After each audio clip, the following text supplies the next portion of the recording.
neighborhood planning takes center stage in South Tacoma. Tacoma Police Department gets ready to distribute turkeys for the holidays, and creative energies form from molten glass at a local hot shop. These stories and more on Tacoma Report.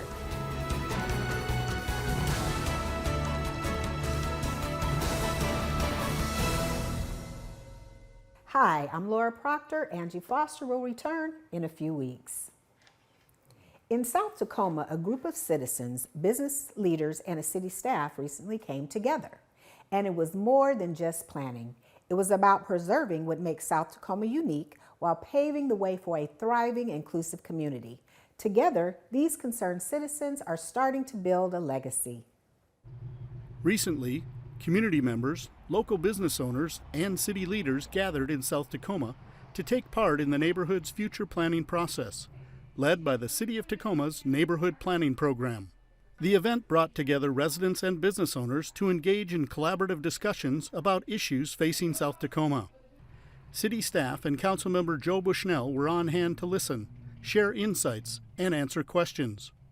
The program's mission is simple but powerful: to work directly with the community to address local challenges and bring a shared vision to life. Yeah, two items on the list that I really am looking forward to are the safety audit and the pedestrian safety audit, and improving pedestrian accessibility to the South Tacoma area. I'm also super excited about placemaking opportunities, including different signs that really make South Tacoma vibrant and a beautiful place to live, work, and play. The improved pedestrian scale lighting, prioritizing areas frequented by people who... Participants voiced their concerns about sustainability, safety, transportation impacts, and economic opportunities. They also discussed the importance of celebrating the unique history and identity of South Tacoma. You know, I really think that the neighborhood planning process is about building community first and foremost. It's an opportunity to come together to understand a wide range of perspectives, to work towards shared goals. And I think that process component is even more important than any specific result or outcome. Through interactive discussions, participants worked together to outline specific action steps that could bring the community's vision to reality. This event was just one of many in a series, but every conversation brings Tacoma one step closer to creating vibrant, sustainable neighborhoods. Two of the recommendations on the list that are really important to me, I think, are improving the green space, and so planting trees. I think that promotes equity in regards to environmental equity, as well as beautification of the neighborhood, so that's really important. With the help of the Neighborhood Planning Program, South Tacoma is setting a course for a future that reflects the dreams and aspirations of its residents. Local students got first-hand access to city government during Student Government Day at the City of Tacoma. Each year, Tacoma area high school students are invited to get a behind-the-scenes look at how municipal government works and how the City of Tacoma's leaders and staff serve the community.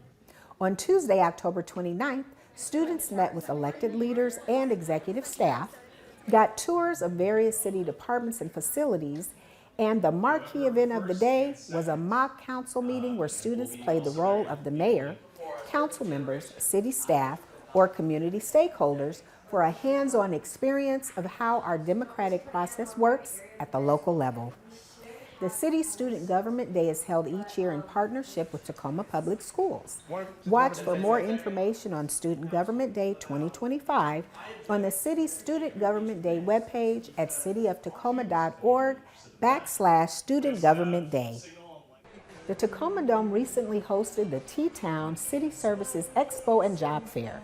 This free community event provided residents the opportunity to interact with city departments, participate in live demonstrations, and explore job opportunities.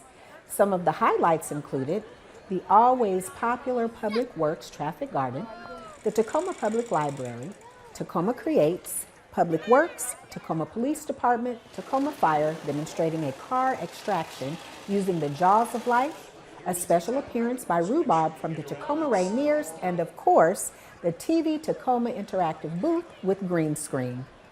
Thousands of people attended the expo and got an up-close and personal look at the inner workings of the City of Tacoma. The amount of power we use in our homes and businesses increases this time of year. In this report from Mike Ziak, there's a few tips that might help reduce our electric bills. Northwesterners either love the rain or we crave the long, warm days of summer. But one thing's for certain, every customer wants to find ways to reduce their utility usage. This time of year, our energy bills can start to rise. But there's a few things that we can all do to help conserve energy. Your first focus should be on your heating system, which is the largest consumer of energy. Turning your thermostat down a few degrees can be a great way to save energy. If you have a furnace, consider setting it back 5 degrees or more when you're not home or at night. If you have something like a heat pump, you might consider only a couple of degrees or no temperature change at all. That's when they run at their most efficient. Another great way to save energy for your heating system is to maintain the filters. Something like a ductless heat pump will have the filters readily available. If you have a furnace or a centrally ducted heat pump, you're going to want to change the filter every few months to make sure it stays running efficiently. Warm air can escape through door gaps and open fireplaces. Weather stripping for doors and closing your fireplace damper when you're not using it will help. Another major cost source is water heater temperature. Water heating is one of the main energy uses in most of our homes. That's why turning down the temperature on your water heater can be a great way to save energy. A lot of them are going to be set a little high, so you can set it back down to 120 degrees at the water heater, and that's going to help you save energy. You'll want to refer to your owner's manual on specific directions on how to do that. One more way that we can save on water heating costs is using efficient faucet aerators and shower heads. You might even consider taking a shorter shower. You can set a couple of tunes on your phone, and when they're done, get out. Another tip is to always make sure you keep your lint trap clean. Not only is it a fire and safety issue, a clogged or full lint trap will restrict airflow to your dryer, which causes your dryer to run longer to dry your clothes. And with shorter days, you'll be using your lighting more. If you're using old incandescent bulbs, you can save up to 80% on your lighting costs just by changing to LEDs. You may wish flipping a switch will turn on that warm summer sun, but following a few of these tips, conserving power and water can be easier. For Tacoma Report, I'm Mike Ziak. You can find a list of these and other energy savings tips on Tacoma Public Utilities website. There, you'll find current information about the Bill Credit Assistance Plan, also known as BCAP, rebate programs, ductless heat pumps, water heaters, weatherization work, and thermostats, which can offer big savings over time. After the break, we'll be talking turkey with the Tacoma Police Department. And later, we'll take you to a hot shop where students are creating art out of molten glass. Don't go away. The Tacoma Police Department is spreading holiday cheer this November with a special turkey giveaway event that is supporting local families. Scheduled over 3 dates and 3 locations, the police department and sponsors will be offering free turkeys to community members in need. This initiative aims to make Thanksgiving a bit brighter for Tacoma families by fostering a sense of community and support during the holidays. Here today to tell us more about the event and locations is Community Engagement Senior Manager, Bervin Smith. Bervin, welcome to the show. Thank you so much for having me. Absolutely. We are glad that you're here. Have a few questions for you to share with our viewers about what's coming up. So, Bervin, to start off, can you tell our viewers what to expect in regards to the event, and is this the first year? Thanks for having me, first Yes, of all. absolutely. This is our second year, Okay. so I guess this would be our first annual. We had our inaugural last year, so we'll be serving as many as we possibly can with the items that the community has provided. Last year, over 1,700 turkeys, closer to 1,850, almost 1,900 turkeys were given away with sides. This year, we're going to be at the Eastside Community Center from 10 a.m. to 1 p.m. doing the same thing. Turkeys and sides while they last, drive-through event, 1 turkey per vehicle at all locations so that it goes a little farther. And then we'll wrap it up on the 25th of November at the People's Community Center from 6 p.m. to 8 p.m. Yes. And I encourage your viewers to please use the information on the flyer as far as information at each site. Something neat we're doing this year versus last year, some folks may be unhoused, or you may not have, you may be have temporary housing or you don't have the ability to maybe cook a meal yourself. So our way of helping in doing that this year, we're supporting 3 local organizations that have a history in Tacoma of actually serving prepared meals on Thanksgiving Day. Bethlehem Baptist Church from 10 a.m. to 2 p.m.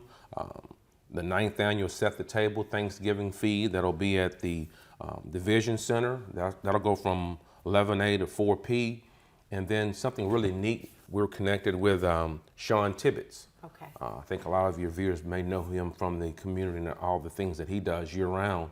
They will actually bring meals to individuals' homes. Oh, wow. If you use the email and the information on the flyer, you can shoot them an email with your address and say, hey, I need a meal delivered. And they will deliver a meal to you from 11 a.m. to 2 p.m. Okay. I just think that's pretty awesome. That is very much so. And again, Bourbon, we definitely appreciate you being here. What you and the chief and the department are doing for the community is absolutely amazing. We appreciate you so much. And we thank you again for being here. And we look forward to having you back on the show after the holidays to give us some follow-up on how everything went. I will. It's just great for y'all to give us an opportunity to share what we're doing in this community. Yes. We appreciate it. Thank you so much. Look forward to seeing you again. And I look forward to seeing you on the 25th because I will be there helping out too. Hey, gonna take those shoes off and put some tennis shoes on. Absolutely. It's gonna be a little work on that day. But, Okay, I'm ready for it. I'll hold you to it. All right. Thanks, Bourbon. Thank you. After the break, we'll catch up with students at Hilltop Heritage creating vibrant art while learning the unique craft of glass blowing. Don't go away.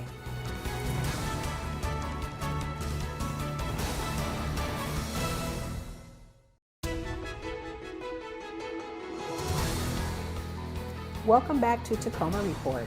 The first weekend of December is shaping up for opportunities to sample local art. First, you'll want to visit Hilltop Heritage Middle School's Hot Shop, where students are igniting their creativity with fire and glass and discovering a new world of expression. Inside this vibrant studio, something extraordinary is happening.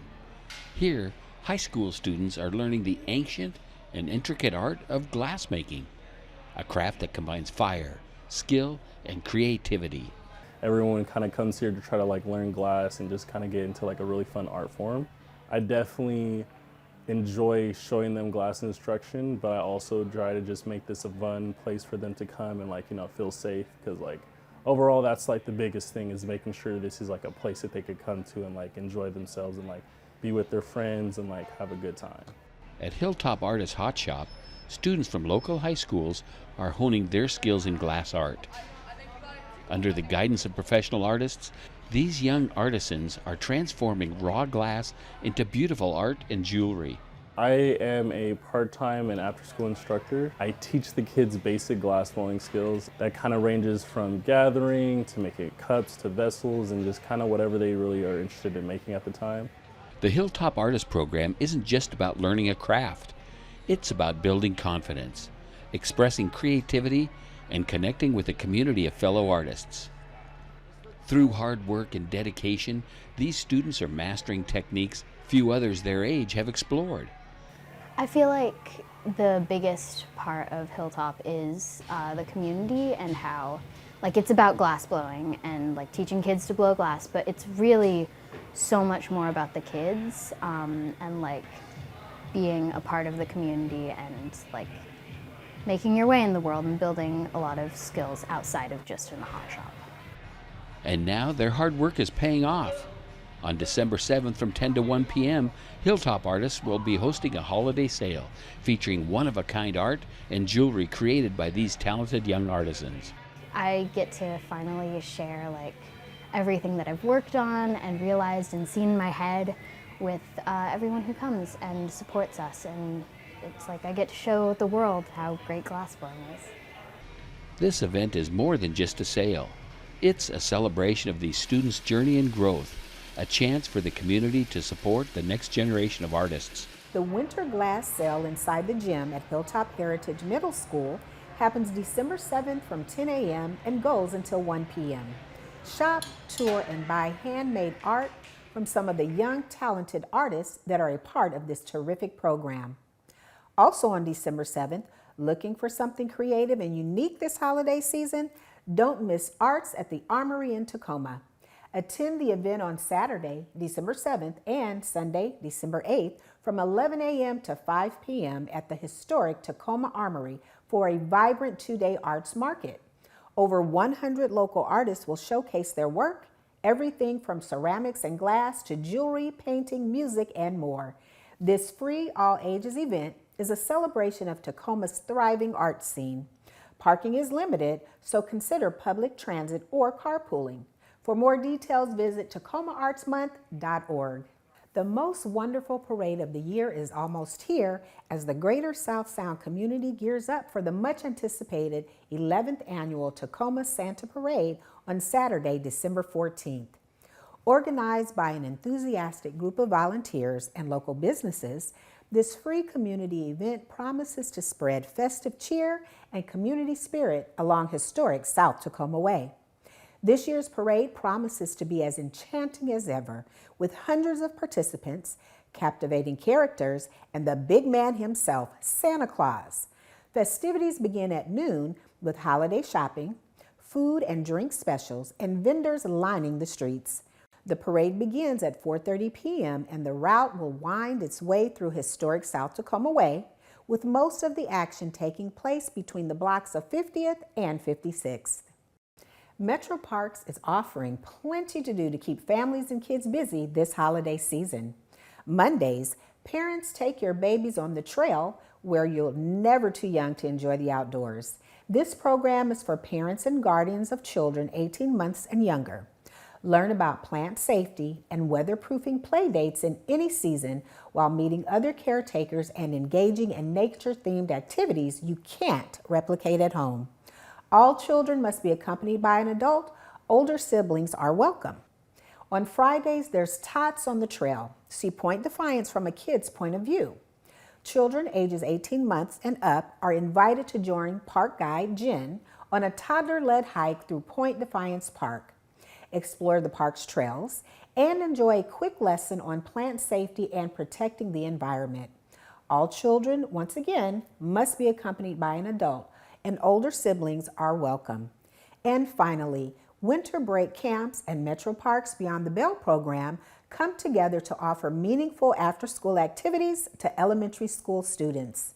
Beyond the Bell activities are held at all Tacoma public schools from when schools get out until 5:45 p.m. Monday through Friday. That wraps up this edition of Tacoma Report. A great way to find out about the services the City of Tacoma has to offer is by going to cityoftacoma.org.